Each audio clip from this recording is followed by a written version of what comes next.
السلام عليكم ورحمة الله. بسم الله الرحمن الرحيم. الحمد لله رب العالمين. الصلاة والسلام على أشرف الأنبياء والمرسلين وعلى آله وأصحابه الفائزين برضا الله. സഹോദരങ്ങളെ, അൽഹിജ ക്ലാസ് റൂമിലേക്ക് എല്ലാവർക്കും സ്വാഗതം. വിശുദ്ധ ഖുർആനും പ്രവാചകന്റെ സുന്നത്തും അനുസരിച്ച് ജീവിക്കാൻ പരിശ്രമിക്കുക. അല്ലാഹു സുബ്ഹാനഹു വ തആല നമുക്കെല്ലാവർക്കും അതിന് തൗഫീഖ് നൽകി അനുഗ്രഹിക്കട്ടെ. ഇന്ന് ഞാൻ പറയാൻ ആഗ്രഹിക്കുന്നത് ഒരു മുസ്ലിങ്ങളുടെ പ്രസംഗം കേൾക്കാനിടയായി. അദ്ദേഹത്തിൻ്റെ പേരെനിക്കറിയില്ല. അദ്ദേഹം ആ പ്രസംഗത്തിൽ പറയുന്നത് മുജാഹിദുകൾക്ക് അള്ളാഹുവിൽ വിശ്വാസമില്ല.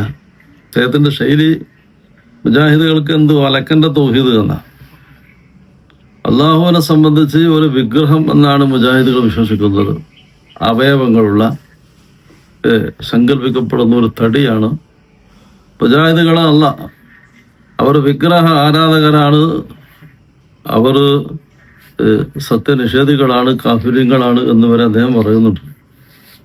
ഏതൊരു ചെറിയ മുജാഹിദ് പ്രവർത്തകരോട് ചോദിച്ചാലും അള്ളാഹുവിനെ സംബന്ധിച്ച് ചോദിച്ചാൽ കണ്ണുണ്ട്, കൈയുണ്ട്, കാലുണ്ട് എന്നൊക്കെ പറയുന്ന യഥാർത്ഥത്തിൽ മുജാഹിദുകൾക്ക് അള്ളാഹുവിനെ കുറിച്ചുള്ള വിശ്വാസം എന്താണ് അവർ പറയുന്നത് എന്ന് ഈ മുസ്ലിം മനസ്സിലാക്കിയിട്ടില്ല.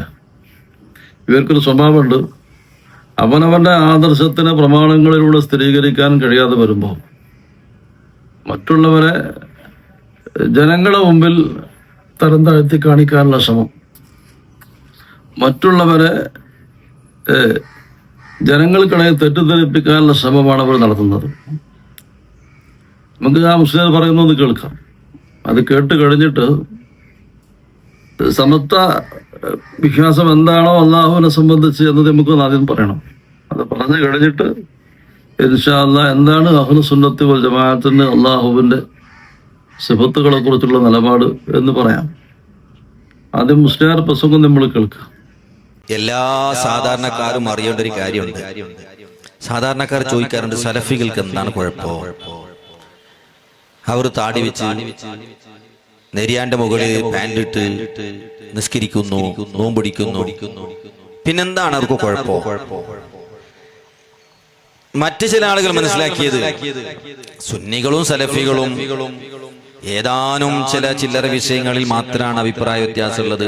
കൈ നെഞ്ചത്ത് കെട്ടണോ, താഴെ കെട്ടണോ, അല്ലെങ്കിൽ നിസ്കരിക്കുമ്പോൾ കൂട്ടുപ്രാർത്ഥന നടത്തണോ വേണ്ടേ, ഇങ്ങനെ ഏതാനും ചില്ലറ വിഷയങ്ങൾ മാത്രമാണ് സാധാരണക്കാരൊക്കെ ചിലർ ധരിച്ചത്.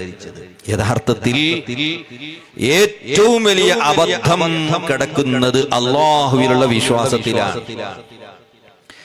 ഒരാള് യഥാർത്ഥ മുഅ്മിനാകണമെങ്കിൽ അള്ളാഹുവിനെ കൊണ്ട് വിശ്വസിക്കണമല്ലോ. ഈമാൻ കാര്യത്തിൽപ്പെട്ട ഒന്നാണല്ലോ അള്ളാഹുവിനെ കൊണ്ട് വിശ്വസിക്കുക എന്നത്. അള്ളാഹുവിനെ കൊണ്ട് വിശ്വസിക്കുമ്പോ എങ്ങനെയാണ് വിശ്വസിക്കേണ്ടത്? ഞാനൊരു ഉദാഹരണം പറയാം. ഒരു വിഗ്രഹം പോലെയുള്ള ഒരു സാധനത്തെ, അല്ലെങ്കിൽ കയ്യും കാലുള്ള ഒരു തടിയുള്ള ഒരു വസ്തുവിനെ സങ്കൽപ്പിക്കുകയും അത് അല്ലാഹുവാണ്, അശ്ഹദു അല്ലാ ഇലാഹ ഇല്ലല്ലാഹ് എന്ന് പറയുന്നു, വഅശ്ഹദു അന്ന മുഹമ്മദ് റസൂലുള്ളാഹ് എന്നും പറയുന്നു. അല്ലാഹു അല്ലാതെ മറ്റൊരു ഇലാഹില്ല, അല്ലാഹു മാത്രമാണ് ഇലാഹ് എന്ന ഷഹാദത്ത് കലിമ ഉച്ചരിക്കുന്നു. അയാൾ നിസ്കരിക്കുന്നു. പക്ഷെ അയാൾ വിശ്വസിക്കുന്ന എന്താ? അല്ലാഹ് എന്ന് പറഞ്ഞ ആ സാധനമാണ് അല്ലാഹ്. അപ്പൊ ഒരു സാധനം, ഒരു തടിയുള്ള ഒരു വസ്തുവിനെ ഇലാഹാണെന്ന് സങ്കല്പിച്ചിട്ട് ആ അല്ലാഹു അല്ലാതെ ഒരു ഇലാഹില്ല എന്ന് വിശ്വസിച്ചാൽ അവ മുസ്ലിമാവോ? ഇല്ല. കാരണം അല്ലാഹുവിന് തടിയുണ്ട് എന്ന് ഒരുത്തൻ വിശ്വസിച്ചാൽ മഹാന്മാര് പറഞ്ഞവൻ കാഫിറാണ്. മാത്രമല്ല മിൻ ഉബ്ബാദിസ് സ്വനം, അവൻ വിഗ്രഹാരാധകനാണെന്ന് ഇമാം സുബുക്കി തന്റെ തബഖാത്തിൽ രേഖപ്പെടുത്തുന്നു. ഇമാം ഗസാലി ഇൽജാമുൽ അവാമിൽ പറയുന്നു, അള്ളാഹുവിന് തടിയുണ്ട്, അവയവമുണ്ട് എന്ന് വിശ്വസിച്ചാൽ അവൻ യഥാർത്ഥത്തിൽ അള്ളാഹുവിൽ വിശ്വസിക്കുന്നവനല്ല, അവൻ വിഗ്രഹാരാധകനാണ്. നിങ്ങൾ സാധാരണക്കാരായ വഹാബികളോട് ചോദിച്ചു നോക്ക്, അള്ളാഹ്ക്ക് കണ്ണുണ്ടോ? അള്ളാഹ്ക്ക് കണ്ണുണ്ട്. കാലുണ്ടോ? കാലുണ്ട്. മുജാഹിദ് ബാലുശ്ശേരി ചോദിക്കുന്നുണ്ട്, സുന്നികൾ അള്ളാഹ്ക്ക് കണ്ണുണ്ടോ? കണ്ണില്ല. തലയുണ്ടോ? ഇല്ല. മുഖമുണ്ടോ? ഇല്ല. കാലുണ്ടോ? വടലുണ്ടോ? അതില്ല. പിന്നെന്താ അള്ളാഹാണ് നിങ്ങൾക്ക് അള്ളാഹ്? അപ്പൊ വഹാബിന്റെ അള്ളാഹ്ക്ക് വലിയൊരു ഒടല്, വലിയൊരു ചന്തി, വലിയ കണ്ണ്, കാത്, ഇങ്ങനെ അവയവങ്ങളുള്ള ഒരു വിഗ്രഹത്തിനെയാണ് വഹാബികൾ സങ്കല്പിക്കുന്നത്. തൗഹീദ് ഇരിക്കട്ടെ, അവർക്ക് എന്ത് വലക്കന്റെ തൗഹീദ്? വഹാബിൽ അള്ളാഹുവിനെ പറ്റി തന്നെ ഇവർക്ക് അറിയില്ല, പിന്നെ തൗഹീദ്. അള്ളാഹുവിനെ സംബന്ധിച്ച് അള്ളാഹു സുബ്ഹാനഹു വ തആല പരിശുദ്ധ ഖുർആനിൽ പറഞ്ഞ നാമ ഗുണവിശേഷണങ്ങൾ അത് മുജാഹിദുകൾ അതേ രൂപത്തിൽ പറയുന്നവരാണ്. അതിന് വ്യാഖ്യാനങ്ങൾ നൽകാതെ അതങ്ങനെ തന്നെ വിശ്വസിക്കണമെന്നതാണ് അഹ്ലുസുന്നത്ത് വൽ ജമാഅത്തിന്റെ നിലപാട്. ഇവർ യഥാർത്ഥത്തിൽ അള്ളാഹുവിൻ്റെ സിഫത്ത് നിഷേധികളാണ്. മുഅ്തസിലത്തിന്റെ മറ്റൊരു പകർപ്പാണ് ഈ സമസ്ത അശാഇറത്ത് എന്ന് പറയുന്നത്. മുഅ്തസിലിയാക്കൾ പറയുന്നത് അള്ളാഹുവിനൊരു സിഫത്തുമില്ല എന്നാണ്. എന്നാൽ ഇവർ പറയുന്നത് അള്ളാഹ്ക്ക് 20 സിഫത്തുള്ളതാണ്. അല്ലാഹു മൗജൂദുൻ ഖദീമുൻ ബാഖി മുഖാലിഫുൻ ലിൽ ഖൽഖി ബിൽ ഇത്ലാഖി തുടങ്ങുന്ന വരികളിൽ കാണാം അള്ളാഹുവിനാകെ 20 സിഫത്തുള്ളൂ. ആ 20 സിഫത്തും ഇവർ വിശ്വസിക്കുന്നത് അത് അക്കല് കൊണ്ട്, ബുദ്ധി കൊണ്ട് സ്ഥിരപ്പെടുന്നതാണ്. ഈ 20ന്റെ പുറത്തുള്ള അള്ളാഹുവിനെ സംബന്ധിച്ച് അള്ളാഹു പറഞ്ഞ വിശേഷണങ്ങളൊന്നും ഇവർ അംഗീകരിക്കൂല. ഇവരതെല്ലാം ഒരർത്ഥത്തിൽ പറഞ്ഞ് നിഷേധിക്കുന്നവരാ, അതിനെല്ലാം വ്യാഖ്യാനിക്കുന്നവരാ. മുജാഹിദുകൾ അഥവാ അഹ്ലുസുന്നത്ത് വൽ ജമാഅത്ത് സ്വീകരിക്കുന്ന നിലപാട് അള്ളാഹുവിനെ സംബന്ധിച്ച് അള്ളാഹു എന്ത് പറഞ്ഞോ, നബി സല്ലല്ലാഹു അലൈഹി വസല്ലമ എന്ത് അള്ളാഹുവിനെ കുറിച്ച് പരിചയപ്പെടുത്തിയോ അതങ്ങനെ തന്നെ പറയണമെന്നാണ്. ഇത് ഞാൻ പറയുന്നതിൻ്റെ മുമ്പ് ഈ അശാഇറത്തിൻ്റെ സമത്വക്കാരുടെ അടിസ്ഥാനപരമായ നിലപാടിനെ സംബന്ധിച്ചൊന്ന് പറയാം. റാസി ഇമാം തൻ്റെ അസാസു തഖ്ദീസ് എന്ന കിതാബിൽ പറയുന്നത് പ്രമാണങ്ങളും ബുദ്ധിയും തമ്മിൽ എതിരായിട്ട് വന്നാൽ പ്രമാണങ്ങളെക്കാൾ ബുദ്ധിക്ക് പ്രാധാന്യം നൽകണമെന്നാണ്. എന്നാണ് ഒന്നാമത്തത്. അദ്ദേഹം പറയുന്നത് ഇങ്ങനെ എതിരായിട്ട് വരുമ്പോൾ അവിടെ 4 സാധ്യതകളാണ്. പ്രമാണം പറയുന്നതും ബുദ്ധി പറയുന്നതും ശരിയാവണം. രണ്ടും കൂടെ ശരിയാവില്ലല്ലോ, പരസ്പര വൈരുദ്ധ്യമാകുമ്പോൾ. രണ്ടാമതായി പറയുന്നത് രണ്ടും തെറ്റായിരിക്കണം, അതും ശരിയാവില്ല. മൂന്നാമത്തത് പ്രമാണം ശരിയാണ്, ബുദ്ധി തെറ്റാണെന്ന് പറയണത് ഏതായാലും പറ്റൂല. നാലാമത്തത് ബുദ്ധി പറയുന്നതാണ് ശരി, പ്രമാണം പറയും തെറ്റാണ്, അതും പറയാൻ പറ്റൂല. ഈ 4 രൂപവും ബാത്തുലാണ് എന്നാണ് അദ്ദേഹം പറയുന്നത്. വലമ്മ ബത്തല അഖ്സാമുൽ അർബായി 4 ഖിസ്മുകളും ബാത്തുലാണെന്ന് വന്നു കഴിഞ്ഞാൽ പല യബ്ഖ ഇല്ലാ അൻ യുഖ്തഅ ബിമുഖ്തദൽ ദലായിലിൽ അഖലിൽ ഖാതിഹ. ബുദ്ധി പറയുന്നത് ശരിയാണെന്ന് സമ്മതിക്കലല്ലാതെ നിർവാഹമില്ല എന്നാണ്. എന്നിട്ടോ ബി അന്ന ദലായിലൻ അഖലിയ, പ്രമാണങ്ങൾ ഇമ്മാ യുഖാല ഇന്നഹ ദഈഫ്, പ്രമാണം ദഈഫ് എന്ന് പറയാം. ബുദ്ധി പറയുന്നത് ശരിയാണ്, പ്രമാണം ദഈഫ് എന്ന് പറയാം. ഇനി പ്രമാണം സഹിഹാണെങ്കിലോ ഖുർആനോ സഹിഹ ഹദീസുകളാണോ എങ്കിൽ അത് ഇല്ല അന്നൽ മുറാദ മിൻഹ ഗൈറു ദവാഹിരിഹ, അതിന് ലാഹിർ ഉദ്ദേശമില്ല, അത് വ്യാഖ്യാനിക്കപ്പെടണം. ഇതാണ് സമത്വയുടെ അല്ലെങ്കിൽ അശാഇറത്തിൻ്റെ ഒന്നാമത്തെ അസ്ൽ. രണ്ടാമത്തത് അവർ പ്രമാണങ്ങൾ 2ആക്കി തിരിക്കും. ഒന്ന് മുത്തവാത്തിർ, രണ്ടാമത്തത് ആഹാദ്. വിശ്വാസപരമായ കാര്യങ്ങളിൽ മുത്തവാത്തിർ മാത്രമേ പറ്റൂ, ആഹാദുകൾ സ്വീകരിക്കപ്പെടാൻ പറ്റൂല. ഇതാണ് ശറഉൽ അഖായിദിലൊക്കെ പറഞ്ഞത്. ഇന്ന ഖബറുൽ വാഹിദ് അലാ തഖ്ദീർ ഇസ്തിമാലിഹി അലാ ജമീ ശറായിത്തിൽ മദ്കൂറത്തി ഫി ഉസൂലുൽ ഫിഖ് ലാ യുഫീദു ഇല്ലല്ലാഹ് എന്നാണ്. നിബന്ധനകളൊക്കെ പാലിച്ചിട്ടുണ്ടെങ്കിൽ തന്നെ ഖബർ വാഹിദ് അതുകൊണ്ട് ഭാവന മാത്രമേ കിട്ടുള്ളൂ, ഉറപ്പ് കിട്ടൂല. വലാ ഇബ്റത്ത ബിദ്ദന്നി ഫി ബാബിൽ ഇഅ്തിഖാദാത്ത്, വിശ്വാസപരമായ കാര്യങ്ങളിൽ ദന്ന് പോരാ, യഖീന് വേണം. ആ യഖീന് ഖബർ വാഹിദ് കൊണ്ട് കിട്ടൂല. അപ്പോൾ ഖബർ വാഹിദിനെ മുഴുവൻ തള്ളി. മൂന്നാമത്തത് അഖലിനോട് യോജിക്കാൻ വേണ്ടി പ്രമാണങ്ങളെ വ്യാഖ്യാനിക്കുക എന്നത്. ഈ 3 കാര്യങ്ങളിൽ സമത്വയുടെ നിലപാടല്ല അഹ്ലുസുന്നത്ത് വൽ ജമാഅത്തിന്റെ നിലപാട്. ബുദ്ധിയേക്കാൾ പ്രമാണങ്ങൾക്ക് പ്രാമുഖ്യം നൽകണമെന്നതാണ് അഹ്ലുസ് സുന്നത്ത് വൽ ജമാഅത്തിന്റെ നിലപാട്. അതുകൊണ്ടാണ് അല്ലാഹു സുബ്ഹാനഹു വ തആല ഇറങ്ങി വരുന്നു എന്ന് പ്രമാണം പറഞ്ഞാൽ നമ്മളത് അംഗീകരിക്കുന്നത്. ബുദ്ധി സമ്മതിക്കുന്നുണ്ടോ ഇല്ലേ നോട്ടല്ല. അള്ളാഹ് ഇറങ്ങുന്നു പറഞ്ഞാൽ ഇറങ്ങും. ഇറങ്ങുന്നതിന്റെ ആകൃതി നമുക്കറിയില്ല. നിങ്ങളെ തലക്കത് പിടിക്കാത്തതുകൊണ്ട് നിങ്ങളതിന് വ്യാഖ്യാനിക്കുന്നു. രണ്ടാമത്തത് ഖബർ വാഹിദ് മുതവാത്തിറിനെ പോലെ തന്നെ വിശ്വാസപരമായ കാര്യങ്ങളിലും സ്വീകാര്യമാണ് എന്നതാണ് അഹ്ലുസ് സുന്നത്ത് വൽ ജമാഅത്തിന്റെ നിലപാട്. മൂന്നാമത്തത് ബുദ്ധിയോട് യോജിക്കാൻ വേണ്ടി നിങ്ങൾ പ്രമാണങ്ങളെ വ്യാഖ്യാനിക്കുന്നത് പോലെ മുജാഹിദുകൾ വ്യാഖ്യാനിക്കൂല. ബുദ്ധിയിൽ തെറ്റ് സംഭവിക്കാം, പ്രമാണങ്ങൾ തെറ്റ് സംഭവിക്കൂല.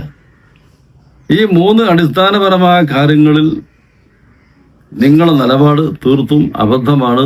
പരിശുദ്ധ ഖുർആനിന് സലഫിന്റെ മൻഹജിനെതിരാണ്. അതുകൊണ്ടാണ് നിങ്ങൾ മുജാഹിദുകൾക്ക് അള്ളാഹുവിനെ കുറിച്ചുള്ള വിശ്വാസം അബദ്ധമാണെന്ന് പറയുന്നത്. മുജാഹിദുകൾ അള്ളാഹുവിൻ്റെ ജഡമുണ്ടെന്ന് പറഞ്ഞിട്ടില്ല. മുജാഹിദുകൾ അള്ളാഹുവിന് മുസ്ലിയാരുടെ കൈ പോലത്തെ കൈയുണ്ടെന്ന് പറയുന്നില്ല. മുസ്ലിയാർ സ്റ്റേജ് ബന്ധ താവട്ട് ഇറങ്ങുന്ന മാതിരി അള്ളാഹു ഇറങ്ങുന്നു മുജാഹിദുകൾ പറയുന്നില്ല. മുസ്ലിയാരെ നിങ്ങളൊരു കാര്യം മനസ്സിലാക്കേണ്ടത്, ഈ സിഫത്ത് മനസ്സിലാവണേ മൗസൂഫിനാദ്യം തിരിയണം.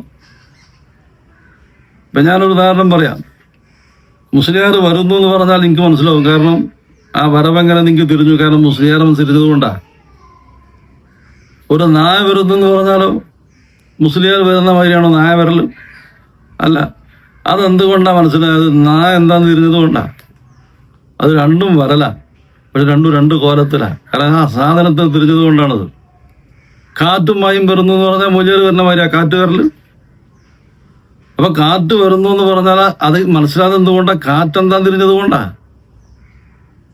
എല്ലാ സംഗതി അങ്ങനെ. സിഫത്ത് എന്താണ് എന്ന് ബോധ്യപ്പെടണമെങ്കിൽ മൗസൂഫിന് തിരിയണം. ഇപ്പോ മുസ്ലിയാർ പറയുന്നുണ്ട്, ആ ഭാഗം നമ്മൾ കേട്ടു പറയാം. പിന്നെ പറയും ആകാശത്തിലാണ് ഇരിക്കുന്നത്, അർശിന്റെ മുകളിലാണ് ഇരിക്കുന്നത്. പാതിരാ സമയത്ത് രാത്രി 12 മണിയാകുമ്പോ അല്ല ചിന്തിക്ക, ഇപ്പൊ ഇരുട്ടായല്ലേ, ആരും കാണൂലല്ലോ, അതുകൊണ്ട് ഞാനൊന്ന് താഴോട്ട് ഇറങ്ങട്ടെ. അങ്ങനെ 12 മണിയാകുമ്പോ രാത്രി ഭൂമിക്ക് ഇറങ്ങി വരിക. ഇതാണ് വഹാബിന്റെ അല്ലാ. ഈ അല്ലാ നിങ്ങൾ ആലോചിച്ചു, മേപ്പോട്ട് കയറുന്നപ്പോ ഭൂമിക്ക് ഇറങ്ങിയ അല്ല മേപ്പോട്ട് കയറുന്നപ്പോ, കാരണം ഭൂമിയിൽ ലൊട്ടേഷനായി 24 മണിക്കൂറും രാത്രിയും പകലായിക്കൊണ്ടിരിക്കുകയാണ്. ഒരു രാത്രി ഇറങ്ങിയാൽ കുറച്ച് കഴിയുമ്പോൾ വേറെ സ്ഥലത്ത് രാത്രിയാകുന്നു. ഈ ഇറങ്ങിയ അല്ല, വഹാബിന്റെ അല്ല, ജാമായി കിടക്കാണ് ഭൂമിയിൽ ജാമായി കിടക്കുന്നു. മേപ്പോട്ട് കിഴങ്ങ കഴിയുന്നില്ല. കാരണം എന്താ? രാത്രി. ഇതാണ് വഹാബിന്റെ അല്ലാ. ഇബ്നുൽ ഖയ്യിം എന്ന് പറയുന്ന ഇവരെ നേതാവ് പറയുന്നു, നാളെ ഖിയാമത്ത് നാളില് ഈ ഭൂമിയിലുള്ള സർവ്വസാധനങ്ങളും തരിപ്പണമായപ്പോ എല്ലാ ജനങ്ങളും മരിച്ചു കിടക്കുമ്പോ ഭൂമിയിൽ ഒറ്റ മനുഷ്യനുമില്ല. ഭൂമി വലിയ ഗ്രൗണ്ട് പോലെ ഇങ്ങനെ നിരപ്പായി കിടക്കുക. അപ്പൊ അള്ളാഹ്ക്കൊരു തോന്നല്, ഈ ഭൂമിയിൽ ഒരു ലെഫ്റ്റ് റൈറ്റ് ആക്കിയാൽ എന്താ? അങ്ങനെ അള്ള ഭൂമിയിൽ ഇറങ്ങിയിട്ട് ഒരു ലെഫ്റ്റ് റൈറ്റ് നടക്കുക. ഇതാണ് ഇവരെ ഏറ്റവും വലിയ നേതാവ് ഇബ്നുൽ ഖയ്യിം എഴുതി വെച്ചത്. ലോകാവസാനം ഭൂമിയാകെ നിരപ്പായി കഴിഞ്ഞാൽ ഖുർആൻ പറഞ്ഞിട്ട് വജാ റബ്ബുക വൽ മലക്കു സഫൻ സഫം. മലക്കുകൾ സഫായിട്ട് അണിയായി നിൽക്കുന്നു, നിന്റെ റബ്ബ് വരും. പടച്ച റബ്ബ് വരും എന്ന് പറഞ്ഞാൽ മുജാര തലക്ക് പിടിക്കണില്ല, പടച്ചോൻ വരെ. അങ്ങനെ അള്ള വരിക. എന്നിട്ട് അവർ പരിഹസിക്കുക, ലെഫ്റ്റ് റൈറ്റ് എന്ന് പറഞ്ഞ് വഹാബികൾ അള്ള അങ്ങനെ വരും. ശരിയായ നിങ്ങൾ പ്രമാണത്തിനെ വ്യാഖ്യാനിച്ചു,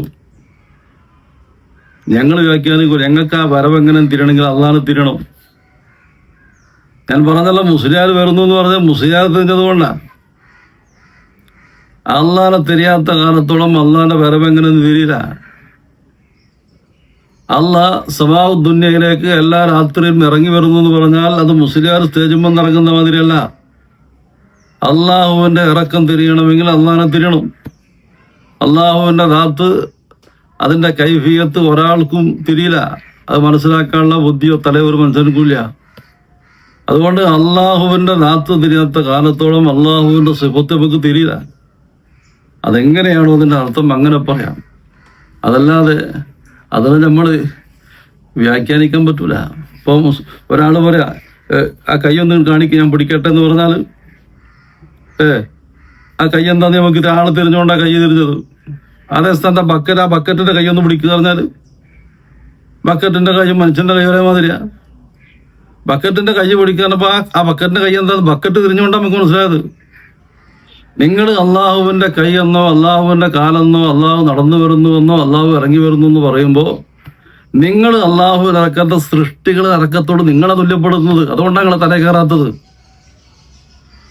അള്ളാഹുവിന്റെ ഇറക്കമോ അള്ളാഹുവിന്റെ വരവോ ഒന്നും എങ്ങനെയെന്ന് നമുക്ക് തിരിയില്ല. കാരണം അള്ളാഹിനെ തിരിയാത്തത് കൊണ്ട്. സമാഉദ്ദുന്യയിലേക്ക് അള്ളാഹു വരുന്നതിനെ സംബന്ധിച്ച് നിങ്ങൾ പരിഹസിക്കുന്നത് ഭൂമിയിൽ അള്ളാഹ് ജാമാകാണ്. രാത്രി ഇങ്ങനെ റൊട്ടേഷൻ ആയിരുന്നു, അള്ള എപ്പോഴാണ് പിന്നെ കയറുന്നത് നിങ്ങൾ വെക്കുന്നത്.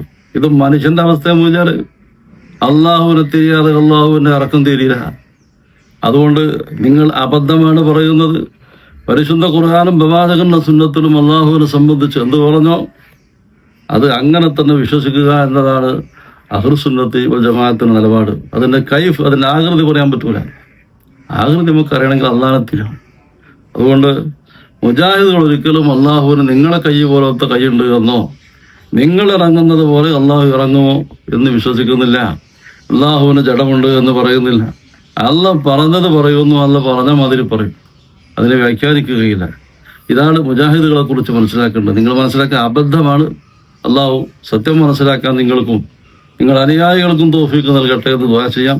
അസ്സലാമു അലൈക്കും വറഹ്മത്തുള്ളാഹി വബറകാതുഹു.